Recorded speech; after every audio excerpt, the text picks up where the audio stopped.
Hello. Welcome everybody to our Chronicles episode 1. It is our first ever webcast, and we're so happy and excited to be presenting this to you. So welcome everybody. And some of you have maybe already known us. Maybe some of you are our previous students or alumni. Some of you have never met us before. So for the ones that are new to meeting us or faces, my name is Julie Domingo, and I am the CEO of CannaReps. I also have Adolfo Gonzalez here with me. So Adolfo is the guy in the blue shirt. He is our headmaster of our educational programs. So he wrote and developed the Cannabis Sommelier program, and he's also connected with one of our best friends, our master grower, Mike Seachich. He's the guy on the right, the black t-shirt, and he's our master grower. And they collaborated on a really great course called Living Soil at Home. And so collectively, we kind of connect all of our skill sets. For me, I came from the retail and marketing side. And of course, we've got the grow, that's from Mike. And Adolfo, he is from the community consultations, client care, production, research and development. So combined total, we have about 45 years of experience that we're accumulating in today's session. So without further ado, we're going to get started into our presentation. All right. And we will first start off. Here you go. I just want to also orient everybody with our platform here. So we really, really recommend that you all participate in the chat. We're going to do live Q&A as we go through the content. So when you have a good question, just put out the question out there, and then we'll answer when it's the appropriate time. And remember that we're going to be doing the prize giveaway of the Classic Volcano, and I literally have it right here. Oh. And it is the best vaporizer ever. Like, I wish that I had this for myself, because you can't really get any better than this in terms of getting a really great flavor. And I love it when you fill up the big bag and you share it all with your friends and you get incredible flavor. So we're super excited to be giving it away at the very end. So stay tuned. So the one rule applies is that you have to, when we call out your name, you have to reply. And if you don't reply, then it's going to go to the next person, and we're going to randomly generate it. You must be present. Exactly. Yeah. Exactly. So with that said, we are going to get into the content. Okay, I just did some introductions there. You can always reach out to us anytime. We'll also be showing this slide again at the end. And a little bit about CannaReps. The whole point of what we're here to do is we have a very, very, this one goal. All we want to do is inspire mindful cannabis appreciation through product knowledge, science, and cultural awareness. We are here to do simply that. We do not sell cannabis. We do not distribute cannabis. We just want to provide interactive cannabis education and empower learners with practical skills. I myself was a student under Adolfo, and I was so inspired by the generosity and the knowledge that he shared. And through that experience, I was able to help thousands of other people make better product recommendations when it came to cannabis, and it really changed their lives. So with that said, we combine forces, and here we are to improve industry standards for consumer engagement. And with over 800 cannabis sommeliers graduated, they are also working towards that same goal too. So here we go. Let's go into the presentation. Let's talk about genes. Yeah, and I mean, before I launch into today's subject matter, it's very important that we just briefly discuss why this subject matter is important. Mike and I have conversed with endless numbers of LPs, micros, people all around the sector, even in R&D, that don't understand the value of acclimatized genetics, of thoroughly worked genetics, and genetics that come from reputable names that are culturally significant to us. And that's really what we're here to sort of set straight. We're here to talk about what type of information is relevant to those of us in the field so that we can walk away from today's session and maybe do a bit more research and continue on our path to learning and growing. That's really what Chronicles is all about. We want to leave you all pumped and excited to continue to learn about cannabis, maybe bring up some points you hadn't heard about, maybe reinforce some stuff you had. So anyways, and of course. Oh, Adolfo just dropped off. So Are you hearing me now? yes, you're back. I'm on a different computer. Something happened apparently with Mike's computer, which never failed us before. Gremlins, I call them. Anyways. Okay, moving on. Here, section 1, cannabis genetics. Moving on, baby. Okay, here we go. Recap. Why is it super important? And here we are. Yes. So very important that we all start with the very basics. Okay. Humans, we have a different number of chromosomes than plants, than specific types of plants. We tend to have 23 pairs, which are 22 autosomes and 1 pair of sex chromosomes. Cannabis, on the other hand, has 9 autosomes, as in basically, what's a chromosome? A chromosome is just a chunk of genetic code. That's all it is, okay? And these chromosome chunks, the cannabis plant has 9 of them that are really relevant to morphology, biochemical content, and then that extra pair, the 10th pair of chromosomes, is just about determining whether the plant is female or male. So that's a really important, basic understanding. All of us that are living creatures have a certain number of chromosome pairs. The cannabis plant happens to have 10 of them, 9 of them which are particularly relevant to determining all of the unique qualities of that plant. So that's pretty interesting, right? Because now we know that we're just shuffling around 9 pairs of code to create all of these different types of flavors and aromas that we're encountering. And yes, there's alterations within those codes, but it's really the shuffling around of those 9 chromosome pairs. And now here's another really interesting point. Drug type cannabis, and most of you out there will already know this because I know I'm pitching at a bunch of cannabis geeks right now, is dioecious, or as many scientists would say, dioecious.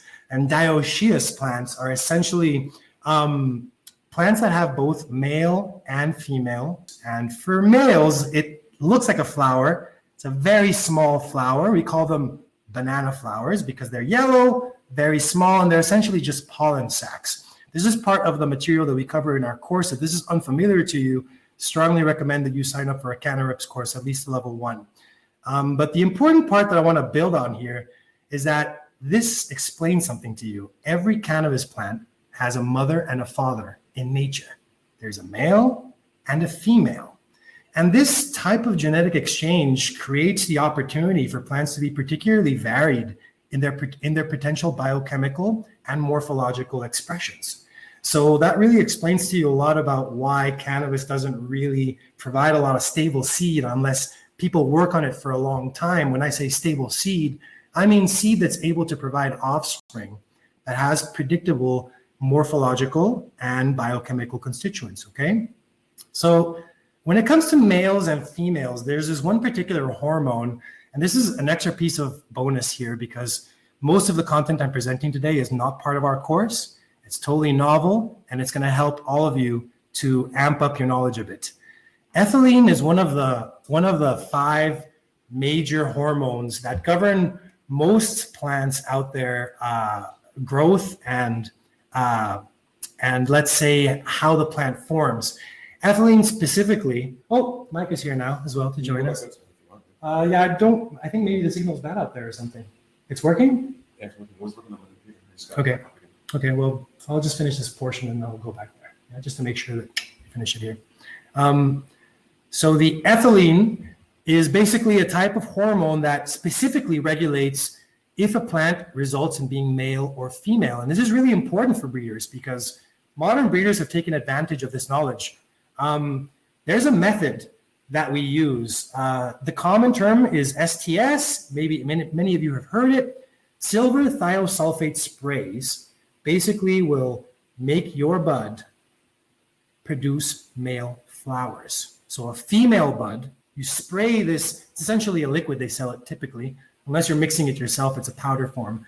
You spray your female bud, and that female bud will start to produce male flowers. within the next, let's say 2-3 weeks of you applying that chemical. And that's because it's blocking the ethylene pathway, okay? So remember, ethylene is involved in determining the sex of the plant. You apply this chemical and it blocks chemically, biochemically, one of the hormonal pathways that determines whether the plant is male or female. And what it does is it creates a situation where breeders can start to pollinate using females instead of males. Very, very interesting. I'll try to lock it in somebody. Making too much noise. So basically, this really changes the ballgame a bit for us breeders because you cannot really tell. And by the way, I think, Mike is here too. It's very difficult for a breeder to tell if a male is desirable. And Carl, I will get to that portion of hemp in 1 second. But it's very difficult to tell if a male has the desirable qualities that we're looking for in that genetic line based on the qualities of that male, because we don't smoke males. We don't extract males. We smoke females. So when we apply this method to males, it's very interesting, to females, it's very interesting because now we can pollinate a female with a female. And that means that we have selected a desirable female with desirable qualities, that is the recipient of the pollen, and a female that also has desirable qualities that produces the pollen. So it really helps us skip a lot of steps in terms of refining the specific pheno that we're selecting for. This is super interesting for those of you that are home growers, breeders, if you have a micro, if you have an LP, whatever it is that you're up to. This is really interesting information because you know that you should probably have an R&D sector where you are continually breeding and improving whatever line it is that you're working with, okay? Because it doesn't matter if you've got Skittles from Terp Hogs or if you've got the original cookies from the Cookies family, whatever it is, trust me, it can be better.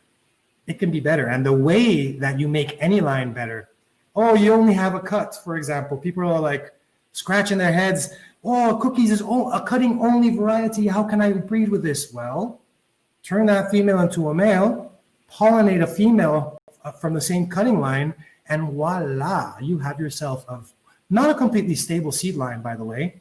This is one of the myths, that you would have a completely stable seed line resulting from essing a plant, as in selfing it, putting the pollen that results from that treated female onto that same female. People are like, I'm done with my breeding, it's completely stable. It's not. There is still some resulting phenotypic variability between resulting genetically identical resulting offspring, okay?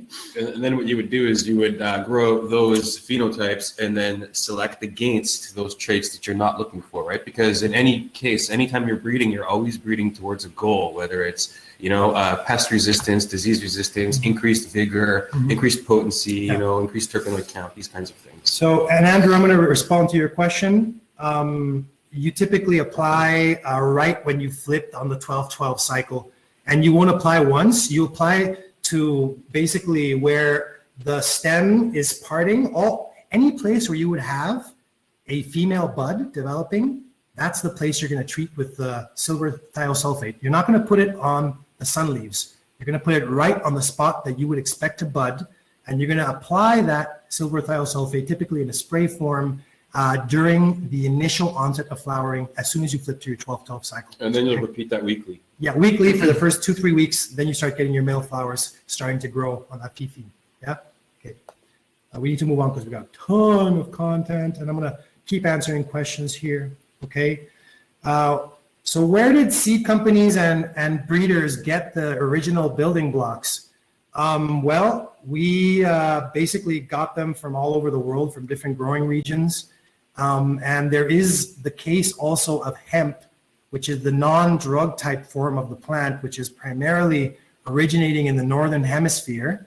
And that version of the plant is not dioecious, okay? So that version has both male and female organs on the same flower to ensure that it's going to self-pollinate, pollinate its neighbors. That crop is designed to make food in the form of seed and make textile in the form of very thick, long, vigorous stalk So never forget that not all cannabis plants have male and females. Hemp is not like that, okay? Hemp is a different animal, and that's why it's very problematic to breed with hemp cultivars, because you're going to have to breed out all of that monoecious tendency. And I always think that monoecious and dioecious is a spectrum, and any plant that's leaning towards monoecious, which can happen in the drug type cultivar framework, eliminate that. You have to kill it. That's a big part of what us breeders are trying to do. And very briefly, remember that when I'm saying the basic building blocks, I'm talking about land races. I'm talking about the traditional cultivars that come from the different areas that you're observing on your screen here all over the world. Cannabis comes from all over the world, although it originates from India, most likely from Southern Asia. It's spread throughout the world 10,000 years ago, starting all the way from Japan to Europe, that far back. So remember that these key terms, if you don't know what landrace means, you're going to get all these slides. You're going to get to download them and review these terms. I'm not going to go into them with detail right now. But if you don't know what heirloom and landrace means, it probably means you need to come see us, because these are very, very important words for anybody in the industry. And you need to know what they are if you're going to build essential skills, product skills. This is part, again, of the review that you can do at home. I'm not going to go over all these terms right now. This is just part of your glossary, because I went over a bunch of terms right now that you might not have heard. I didn't even mention genotype and phenotype, the difference between your genetic code and how your genetic code expresses based on interacting with the environment. Remember that those are two very different things. And so I did want to have, before going into the fun discussion of what are the best names, who are the best breeders, what should we be looking for, where do we get it, how do we get it, I wanted to do a very brief legal discussion because it's relevant, and just throwing people at seeds without having this discussion is sometimes even a little bit not responsible, in my opinion, because people go out there and they do illegal things. And if you're in a company, you can't do that. If you're working for an LP or a micro, you cannot violate the law. So let's just be clear on this, okay? If you're new to this sector, most seed companies are selling collection seeds. So what does that mean, Mike? Collection seeds. What does it mean if you're selling me a collection seed? What am I supposed to do with that seed? Well, if you're supposed to put it on display somewhere. There you go.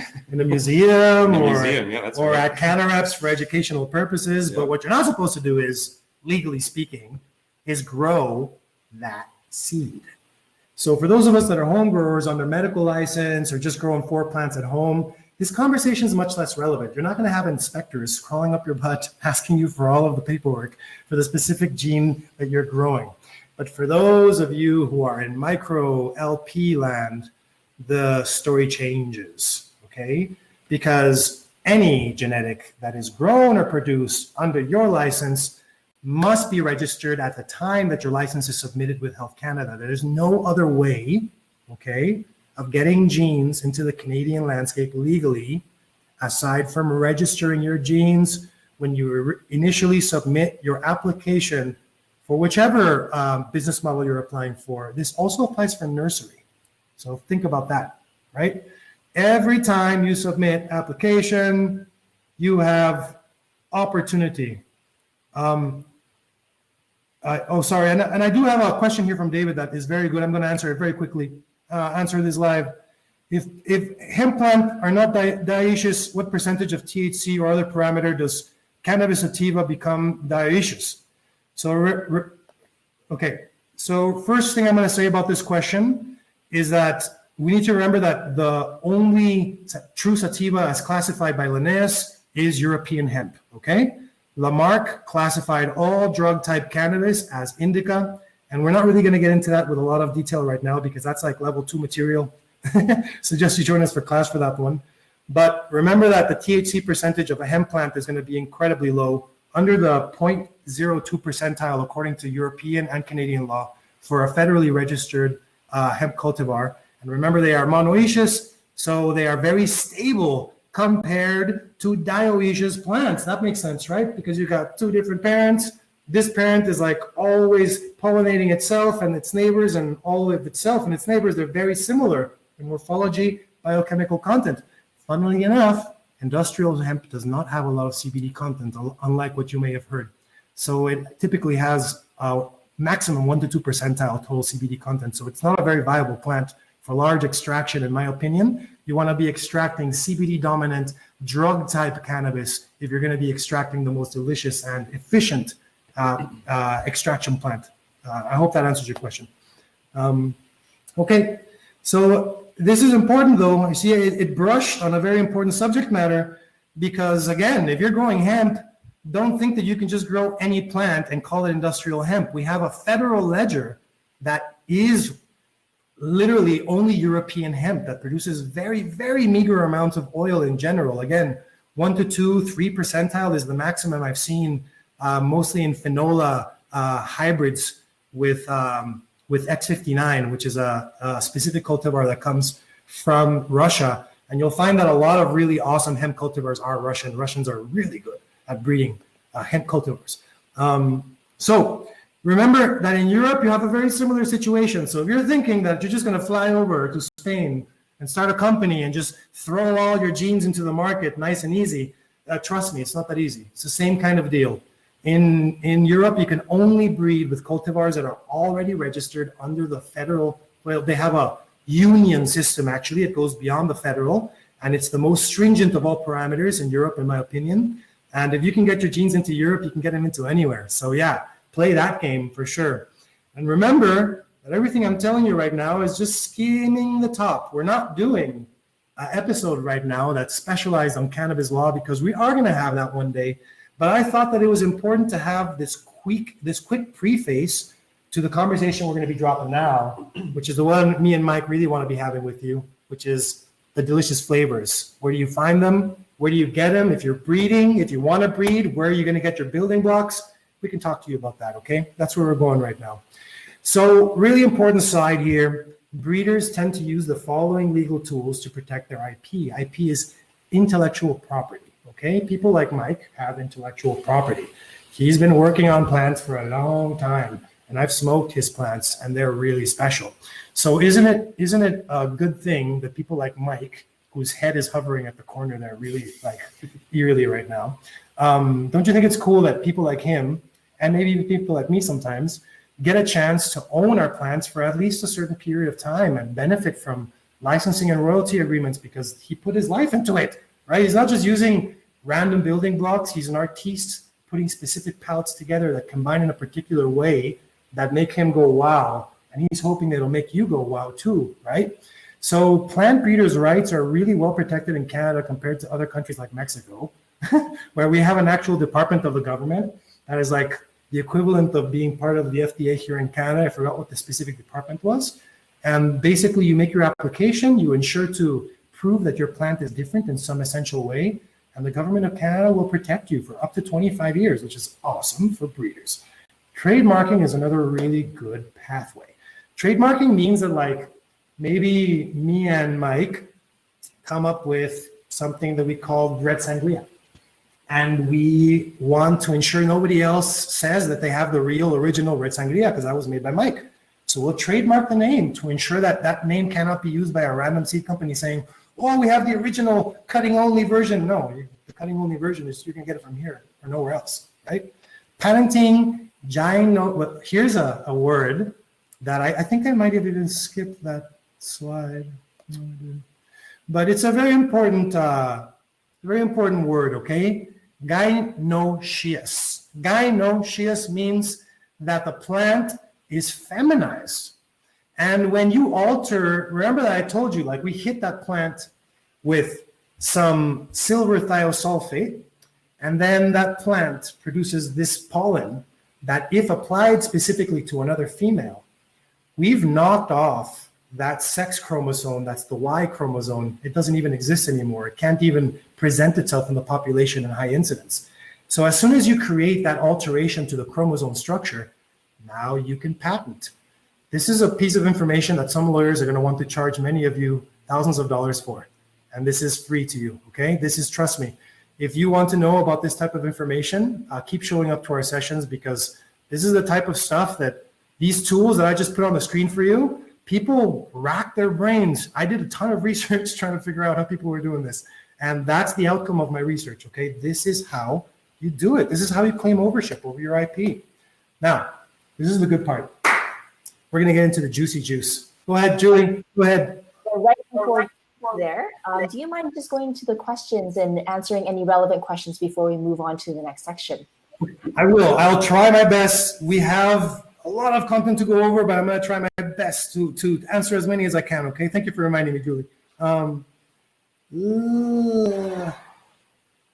At what point do you use colloidal silver to feminize seeds and how often? So again, we responded to that earlier. This is an application that occurs right when you flip to the 12-12 cycle. You apply it to what I like to call, Chimera taught me this, the armpit of the seeds. So right where the main stem shoots up into multiple stems, wherever you would see potential female bud sites, this is where you would spray it with the thiosulfate for up to a 2 to 3 week period, repeating on a weekly basis, once a week. Do not apply to your sun leaves, okay? I hope that helps you answer your question. Another question. Let's see here. Are nursery LPs able to breed new cultivars and they own those genetics? Yes, you can, but you have to be breeding with building blocks that you got from within the system. So I always recommend to people to be smart about what you bring in when you initially register, because otherwise you're going to be playing with not only the building blocks that are in the industry, but specifically the building blocks that you are allowed to have by your competitors. So they're definitely not going to give you the juiciest juice that's out there. You got me? Okay, I hope that was, oh, I didn't record that. Oh, okay, well, next time I will. Okay, and maybe one more before I continue, because again, we have so much. I wish I could answer all of your questions, but we have so much content to give you. Is it the same as when female plants are Hermy? So yes, when a plant is leaning Hermy, that's when a female plant likes to pop those male seeds.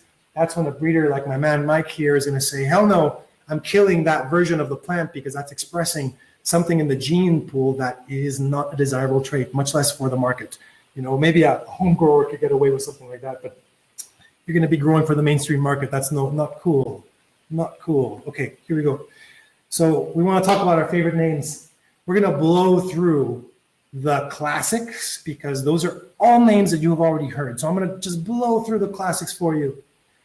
First seed companies that were ever created. Let's never forget Neville Shawmaker and Sam the Skunk Man, entities like this that brought all the genetics for us from the US, okay? That made the Dutch what they were. Because yes, the Dutch were also sourcing from Nepal, from the Hindu Kush Valley, but what came from the United States was stuff from the same region that had been worked on by American breeders for so long that it was just, you know, let's get into the names. Yeah, I remember the primary action of any breeder is selection. You're always selecting either for or against a specific trait that you're looking for, or you're trying to get out of your line. And something with Sam the Skunk Man, I mean, to create the skunk that he did, he used over 10,000 breeding pairs to do that. Now, that's a breeder. That's time. That's effort. That is, you're putting all this, imagine all the space. He had that a lot just to grow those male plants. And you have to give these types of people a lot of credit, a lot of respect because of the time and effort that they've put in, right? To do this. And not just, he doesn't just do it once. Like you have to do it over and over and over, multiple generations, and you finally get something close to a stable line. So, you know, our next episode is going to be all about moisture, but Mike just gave you a little prelude into our marketing episode because this is very important. Brands that want to build big names in the cannabis field without even knowing any of the information I'm about to present to you, you cannot do it. You cannot do it without knowing the founders, the originators, the names that made cannabis, Super Lemon Haze, Hindu Kush, all these names that when you say it to a person like me, I have all of these memories from my youth and I'm like thinking of an old friend. If you as a marketer don't learn to tap into what we're about to teach right now, you're just like a child in a new big world. And so this is where you start. Getting to know your forefathers and your foremothers, okay? Here we go. So Sam the Skunk Man was an American that wasn't running an official seed company. He was a breeder and seed collector like me. I'm more of a seed collector. This man right here is a seed collector and a breeder. There's a difference, okay? And you have the union here of Neville, who was both, and Sam the Skunk Man, who was both. And they were both very good at what they did. And they... Basically, Neville was involved in creating Sensi Seeds in 1991, And Sensi Seeds is, again, this Dutch seed house, which started in the early 90s. The work on Sensi Seeds really was in the early 80s because they had some names before this big branded entity that were already peddling shit tons of seeds out of Amsterdam, and the entire world was buying them, exporting them everywhere. In Mexico, in Jamaica, my Mexican friends were growing that stuff when I was 19 years old, right? So Sensi Seeds, skunk number one to me, is the best representation you can find from any seed company. So you get a really broad expression of phenotypes, and it's very hard to hunt out the original skunky version, the one that actually has some skunk to it. Most of it smells more like citrus and power cable. You want to do a little. Yeah. So yeah, it's very, very hard to find anything that's as close to the original line as what you're going to get from Sensi. So if you're considering going down the route of skunk number one, please, if you're a home grower only, remember, I'm not going to encourage any LP, any nursery license holder to go and fly to Amsterdam, buy all this stuff, and then insert it into the market and claim that it's your own material. I think that's a very low thing to do. People need to realize that when you have a relationship with a seed company or with a breeder, the value of what you're selling went up enormously. And the value of your brand, the longevity of your brand, how much people want to trust your brand just went up. And then the difference is when they open that jar and they taste your skunk number one, that was well selected by an in-house breeder, like my man Mike here, compared to a run-of-the-mill skunk number one that some person just popped out of the bag and said, yeah, I'm going to grow that one, because they don't understand that you need to do genetic selection and refine that name and make it your in-house skunk number one off of the Sensi Seeds line with your in-house terroir. Starts featuring these things. But if you don't even know that Sensi Seeds is a name to go to, how do you even go down that route? So Barney's Farm, 1992, a lot of the same folks that were selling seeds very early in the mid 80s, late 80s, same group basically. They were all known to each other, and they were all exchanging seeds. And that's why you're going to find names like Barney's Farm coincide a lot with, for example, Soma Seeds also carries the Amnesia, and he's got a fantastic version of the Amnesia. I can't decide which Amnesia I like best. And just for those of you that don't know Amnesia Haze, Amnesia Haze is maybe the most popular haze in Europe. And remember, Europe are haze heads. They know their haze. So Amnesia Haze is, sour Amnesia Haze is very popular down here. Tends to be a little bit more viable for the market. But Liberty Haze is my all-time favorite haze from Barney's Farm. That's my two bits. I don't know about you. I've grown their Critical Kush. I had a pheno that tasted like sausages. So Arjan is another person I look up to a lot. He's not as amazing as Franco, though. Franco died a few years ago, unfortunately. He was a philosopher, king, knowledgeable seed selector, and knowledgeable breeder. Arjan is also a fantastic breeder. But what I love about Franco is his heart is so warm. And he passed, I think it was just last year. They created Greenhouse Seeds. Greenhouse Seeds is legendary for a lot of names. Specifically, to me, Super Silver Haze and Super Lemon Haze. Those two plants were foundational to my growing, to my sommelier skills. I freaking love those plants, man. Yeah, and Franco was a huge lemon and a cheese fan. So pretty much anything that you get out of Greenhouse that's lemon or cheese based is right up. That was stuff he was driving for, were those flavors. The Exodus, the original Exodus you can get from Greenhouse Seeds. I highly recommend the original Exodus cheese. So much better than UK cheese, so much better than any other cheese cut. Go for Exodus if you're a breeder or a connoisseur. Soma Seeds, I really like. I have to say, I'm not a huge fan of Buddha's Sister, which is one of their best-selling lines. I like Sour Amnesia Haze. I don't love Big Buddha cheese. No. So most of the stuff that they're known for, I'm not huge on. The Lavender and the Rock Bud are less well-known lines that I actually really like from Soma. The Rock Bud's pretty solid. Paradise Seeds, not my favorite old school cannabis seed company, but it's also not bad. And it's worth mentioning because they've been around forever. So they're definitely reputable. That if it's the name on the package, it is what you're going to be getting. it is worth to source from there. And a lot of licensed producers in Canada were outfitted with Paradise seeds prior to legalization. But one thing I want to mention about Della Haze is it's actually a pretty interesting varietal. It's a mango haze crossed by Northern Lights that was then crossed with a Northern Lights that was crossed by mango haze. So that's a pretty interesting cross. Yeah, I really like it. It actually gets me somewhat stoned, even though it's hazy. Yeah. And then in the U.S., for me, the most outstanding traditional breeder that's been around forever, that is for me like a household god amongst me and my father, DJ Short. DJ Short, anything he's ever written, anything he's ever bred, I don't love everything he's ever bred, but definitely it's always special. And it's always off of that blueberry line. It's always, mwah. Anyways, DJ Short, a huge shout out. I just love this man. Yeah, you can tell he's an artist. He's he's just such an amazing soul, the heart of this person. It's inspiring. Yep. Now, modern seed companies, because we're about to get to the juicy stuff here. We're pretty Thug Pug obsessed, would you say? Yeah, I would say pretty much almost anyone these days is obsessed with anything that Thug Pug does. So if you've ever heard of breath crosses, any sort of breath crosses or sophisticated lady, these types of things, that's his. He loves the GMO and he loves the breath line. So.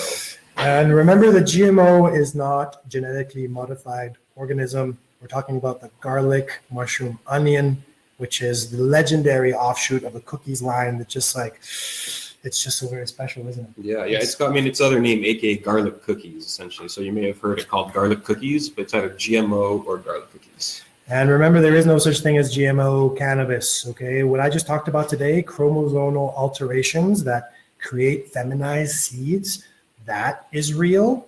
GMO cannabis is coming because of CRISPR and other technologies that are making it really easy to actually do what I call environmentally and socially responsible GMO technology, because you don't have to do the Monsanto anymore. It's not technology that is exclusive to a big corporation that can wield it like a hammer and clobber small farmers. Now you can actually start altering aspects of the genome structure that are very specific and limited and helpful for aspects of production. So GMO technology and the philosophy around that is changing very quickly amongst us breeders because of this new technology and the new entities wielding it. Anyways, Thug Pug, you gotta look for any of his Mendo crosses because those are the legendary ones, in my opinion. He's got all kinds of awesome stuff coming on from other people that he works with. Yep. But those Mendo crosses that are original to him are like just, what can I say? No words. Junkie Genetics, another group that we work with a lot of pollen and seed from. What do you have to say about the animal cookies, man? Oh man. It's insane, right? I mean, and then it, obviously, God. What a breeding tool. Oh my God. So yeah, for me and Mike, we tend to focus in on those big names with the big flavors and thinking about recombining things that are legendary to us, things that are personally appealing to us. So it's so cool that it doesn't matter who you are, you can try going at the same approach that we're going at, but you're going to select your phenos differently. You're going to select your initial crosses differently. Everybody's going to put their own stamp of what they like on their breeding approach and their breeding technique, which is such a cool aspect. It's like an art scene. It is a cool aspect on the one hand, and on the other hand, you have to be wary because people are out there sometimes looking to rip off these names. And so, like the tremendous amount of work that a DJ Short would have put in to create a strain like Blueberry, where he went to find these specific varietals that displayed these specific versions and characteristics that he was looking for. I mean, you're not going to get the same Blueberry from another breeder who is not doing that same type of selection. Yeah, sure, maybe they're using the same strains in the cross, but they're not using, how do you know they're using the same phenotypes? We don't know, right? So that's something to keep in mind. Jungle Boys and Swamp Boys have gotten really famous over the past couple of years, and it's not for no reason. We've worked with a considerable number of their cultivars, and my personal favorite out of most of the cultivars that exist in the world right now is the Jungle Cake from Jungle Boys. That's why you find that little exclamation point there, because that's Adolfo's pick. You want some building blocks that are worthwhile, check that out. And yeah, Swamp Boys, I mean, their legendary names are all worthwhile. There's really all three of those that we put up for you. If you can get your hands on them, just do it. Just don't think about it, okay? Crockett Farms, Tangy and Sour Tangy have become really, really legendary. He's also worked a lot with the strawberry lines as well. He's got some sour strawberries in there too. So look, I'll say this much. It's one of the few very citrusy aromas that can get me super stoned if it's the right pheno.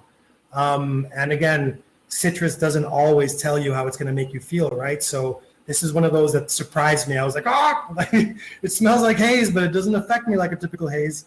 And the Cookies family, of course, you know that's a cutting-only cultivar. They didn't do a ton of work to, let's say, stabilize it, but they found it, and it's one of the most legendary names out there for a reason. Again, all of these names are legendary for a reason. Ethos. We're going to put like 2 or 3 more minutes into discussing this, okay? Ethos. He says, I only breed it if it glistens, isn't that? Oh, no, that's Exotic Mike from Exotic Genetics, who's another amazing breeder. I think we left Exotic Genetics out of it. Rascal OG, if you can get your hands on the white, I absolutely love the white. It's a fantastic breeding tool. Right. Cali Connection, you're going to get a lot of the awesome OG Kush crosses off of that group. Including Alien OG. Cali Connection is a fantastically reliable group to source from. Brothers Grimm is really classic. If you want those Cindy 99 classic smells, if you're an old school smoker, I really do suggest if you're classic aroma, you like that stuff that's not so overwhelmingly kush, so overwhelmingly gas, Brothers Grimm tends to do that. They tend to do it really well, okay? Humboldt Seed Organization, not Humboldt Seed Company, very important, okay? Humboldt Seed Company, different beast. Go to Humboldt Seed Organization, HSO. They're amazing. Get your heirlooms there. Go back to this slide later, okay, and look at it with a little bit more detail. CS, Humboldt CSI. Pirates of the, there are really 3 groups that are pumping their seeds out of there. Pirates of the Emerald, Painted Forest Organics, and Hybrid Tech. All 3 are absolute gold. That old family purple, the one they call T1000, the one that sells for $200 on like a pack of 7 seeds, is maybe the gnarliest plant I've ever smelled in my life. So if you can get your hands on that, strongly suggest it. Remember, these slides are going to be yours, so you're going to be able to go back and check all of this out. Archives is great for classic cat piss, Kush heirlooms. Oh man, so reliable. Archives, and we're leaving so many names out, but the names we're putting out on these slides, these are the ones that me and Mike go to on the reg. We go to on the reg with these names. CBD Crew, if you want to breed with CBD, I recommend you get your hands on their cultivars. They tend to be the more stable. They've gotten some help from Chimera Seeds, and that kind of like segues off to some local peeps. DNA Genetics is not local. They can be hit or miss, but I have to say I have enjoyed their Skywalker OG and the Chocolate on and off. Here we go. Some people like their LA Confidential as well. But. Yeah, the LA Conf is good from them as well. Several people have good LA Confs. Locally speaking, Chimera Seeds for me is at the top of the ball game in terms of scientific prowess. His collection of seeds, how much he influences other breeders. He's a bit of a local rock star. So if you see something that he's doing or writing, or I'm going to actually be sharing a podcast on our Twitter tomorrow that we just finished watching. That's just an absolute gem. And the same thing with his cultivars. They are something to be thought of, especially if you like that old school flavor, not so much the cushy, outlandish gas stuff. At least that's not what he's known for.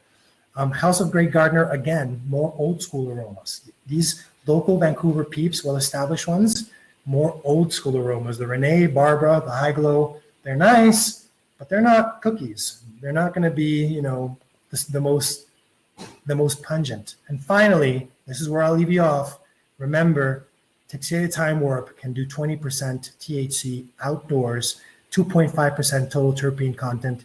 It's an absolutely amazing genetic. And if you're growing outdoor and you're not seeking original Texila Time Warp with that red to purple coloration and those ginormous buds that are resilient to mold and to harsh weather, you don't know what you're missing out on. It's one of the most delicious and amazing things to grow. So with that, I'm going to just give the last few honorable mentions. Dr. Atomic, bit of a legend. Jordan of the Island, another bit of a legend, very worthwhile to source genetics from him. And White Buffalo, that's more of a newcomer to the scene, but they've made quite a name for themselves in the landrace and heirloom area.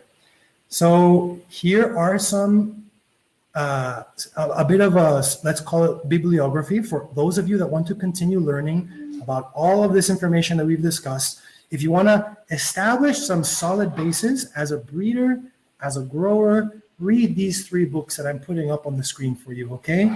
And remember that you can review back to this information after. Julie, why don't you take it away for us? Okay, sounds good. Thank you, Adolfo and Mike, for sharing your incredible knowledge. All of this couldn't be done without actually having real experience growing the plant, handling the plant, and doing deep research into what is reputable or not. So if we have a little bit of time, we will try to get back to some of the questions that we have missed.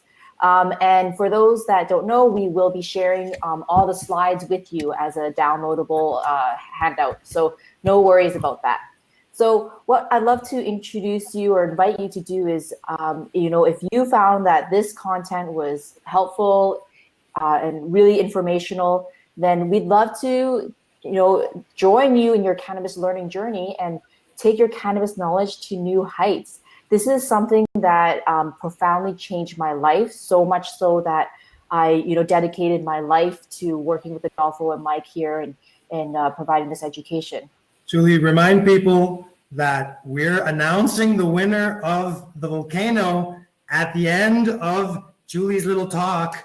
So please hang in there because we're about to announce the winner Almost of the there. Please, Julie, I didn't mean to steal the spotlight. Please. Oh, no. It's right here. So how could I forget, right? So Yes. the seal hasn't been broken just yet. So Nice. So we have 2 programs that we had a lot of really great feedback. For example, Sean Bargan has been incredible of an advocate in the chat today, just sharing his experience so far about the Cannabis Sommelier course. And this is all about empowering yourself with a deep understanding of cannabis.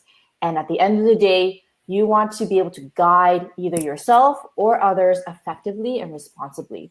So what's really cool about this program is that the education and knowledge is credible. We're here to dispel misconceptions. We gather our 45 years of cumulative experience and we break those down, because I think a lot of us have been stigmatized against or judged against for, being stoners or anything like that. And if you look at us, you couldn't really tell. So we like to dispel those stigmas by using scientific truth and facts. And the purpose of the program is that we are here to build real skills. So it's just not content and knowledge, but actual hands-on skills where you handle cannabis and you use our tools and resources so that you can understand cannabis on a deep, deep level. And it's super interactive. So just like this, we do live Q&A sessions and we provide golden nuggets throughout your entire educational experience. And connect with this awesome global network, I gotta say. There's people from all over Puerto Rico, Brazil, Mexico. We've had people from France. Like, we're talking about a global network of people that are here to learn cannabis, and we're bringing everyone together. So we have the Cannabis Sommelier program. If you are interested in that, then please take a look at our website. You can see that now in our slide here. Then, of course, we have the Living Soil at Home. And so that's the collaboration that we're doing with Mike over here. And this is all about how do we achieve maximum yields and grow incredible cannabis and really unlock the best flavor and experience. And I gotta say, the flower that Mike grows is just unbelievable. Like, I just want to eat it. Like, I go to his grow and I just want to eat the herb. Like, it's and it's like garlic or sausage. Like, it's like these really powerful flavors, and I've never been so impressed by that. And so this is something that you can also do at home. And what I love about the program is that it's step-by-step videos for every stage of growth that you're at. And what's super special is the live support. So you can even show through your webcam pictures of your flower, what's going on, and these guys will troubleshoot with you and provide you tips. And this is all using an organic, low cost, no-till living soil method. So it's a very special method. It takes more work, but what you get at the end is really, really worth it. So take a look at that program as well. I'm going to pop up the other course here. And we really invite you to do this. This is just a taster of what your experience is going to be like. And I just want to share some experiences. As Sean has mentioned in the chat, he's like, I've only gone halfway and I've learned so much about cannabis than ever in my entire life. And really, like, our students are just like, their lives are absolutely changed. So Marlene says, Adolfo and Julie are a plethora of knowledge. If you're a veteran or a rookie, you will leave the sommelier course empowered by the wealth of knowledge that they passionately share in an interactive class. CannaReps cultivates cannabis education, empowering their students with lifelong tools and information to grow in the cannabis industry. Either for personal or professional development, CannaReps exceeds expectations. So Marlene took level 1 and level 2, and she can't wait for level 3. So, and Mike Stewart, Julie and Adolfo are amazing cannabis ambassadors, intelligent, thoughtful, and conscientious education that places the student in a prime position to best educate and guide customers towards an ideal experience. Can't say good enough things about the CannaReps team and their educational courses. So thank you so much for the accolades. You know, I just wanted our students to speak for themselves of their experience with our educational program than, you know, for me to talk about how impactful it can be. So please learn more about cannabis and join us in our programs. Of course, you can find other resources out there online. It's just, ours is a little bit different because we provide the interactive component, hands-on learning, and of course the ongoing support, just what you're experiencing today. So without further ado, I'd love to give you a sneak peek of what's going to be happening on the next Chronicles episode, and it's called Moisture Madness. So getting really excited. It's an episode entirely dedicated to one of our favorite subject matters, moisture and curing. How do we stop our cure at the ideal moment? If the bud that we're experiencing was not cured and processed ideally, what can we do to it? How will it change over time if I leave my moisture pack in for 2 months or if I just leave it in for a week? All of these questions will be answered. We will be having a special guest from Boveda with us. Very exciting episode. Mike will be back. Julie will be back. We're going to have a lot of fun, learn a lot of new things, I promise you. Absolutely. And Mal made a really great comment. I'm waiting to get working into the cannabis industry.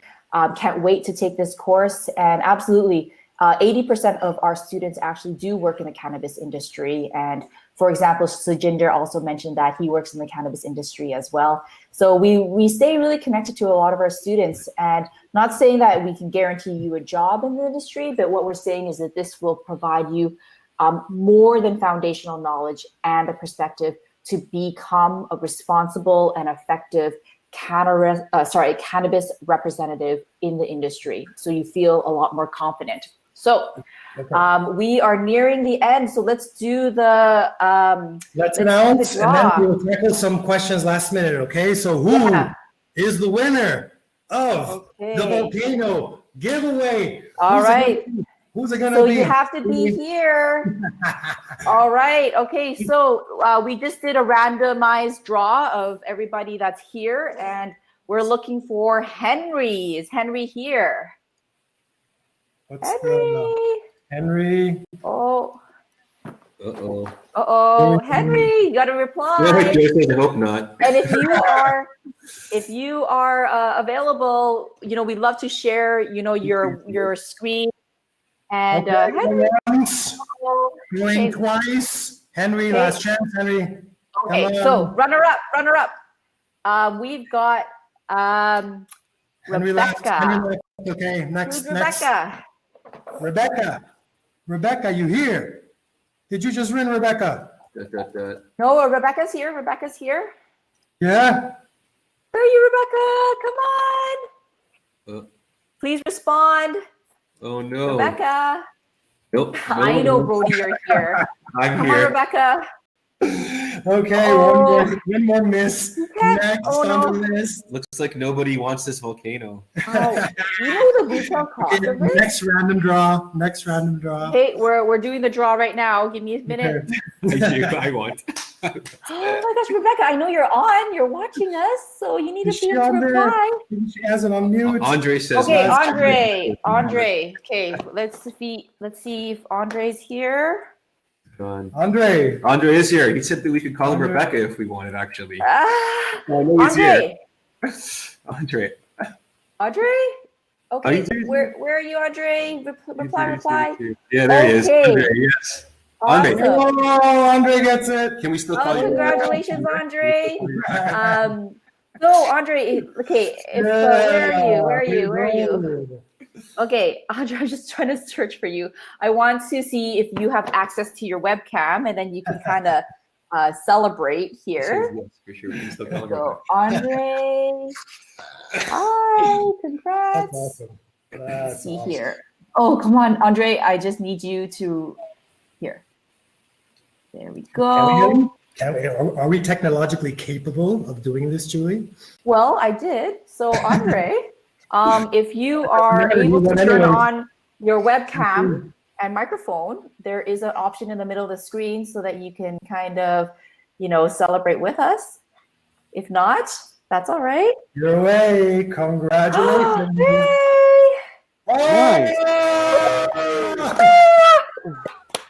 So, Andre, tell me a little bit about yourself. Where are you from? Ottawa. I'm a graphic designer, actually. Been doing that for a long time and looking to get into the cannabis industry. So. Oh, perfect. Have you ever tried the volcano before? I have. It's been a while, but yeah, it's one of my favorites. It's like, it's actually a money saver because you don't need that much cannabis and you get so much out of it, right? I'll take it. Oh, yeah. Congratulations. We will be emailing you soon for your address so I can ship this to you. And yeah, major congratulations. For everybody else, yes, we will be emailing you the slides, but you can also get the handout right now, and we'll send it out. Okay. And don't forget that this happens first. Oh, go ahead. Yes, please, sir. Andre, go ahead. Oh, I just said thank you. That's all. Oh, no, thank you, brother. Thank you for coming. Thank you, everyone, for coming.